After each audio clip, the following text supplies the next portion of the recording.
Well, Ukraine's president has responded to this on the president pulling out of that powwow. This is how great leaders act. So obviously a fan of the president deciding to shelve that sit down. To former Bush 43 Deputy Assistant Secretary of Defense Peter Brookes. Peter, what do you make of all this?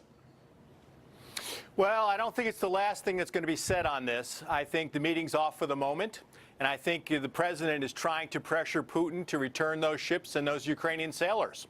You remember, it's a 10-hour flight from Washington to Argentina. He's not supposed to meet with Putin till Saturday.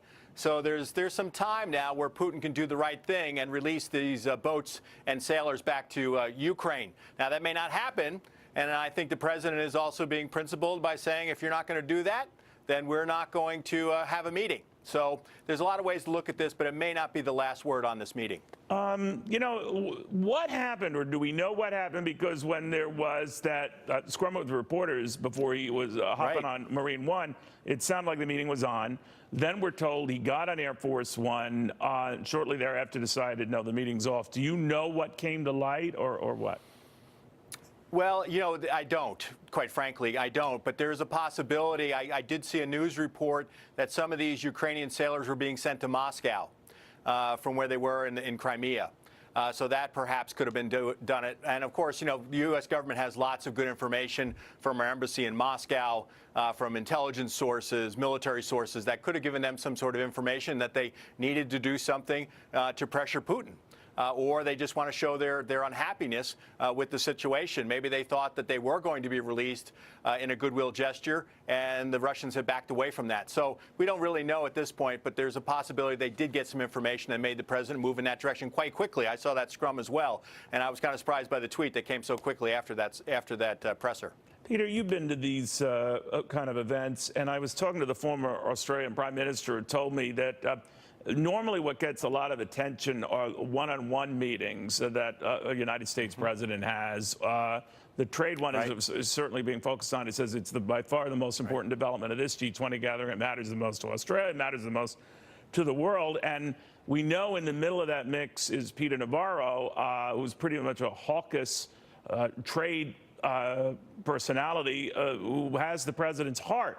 And if that's the case, then people looking forward to a deal, will this give them pause? What do you think?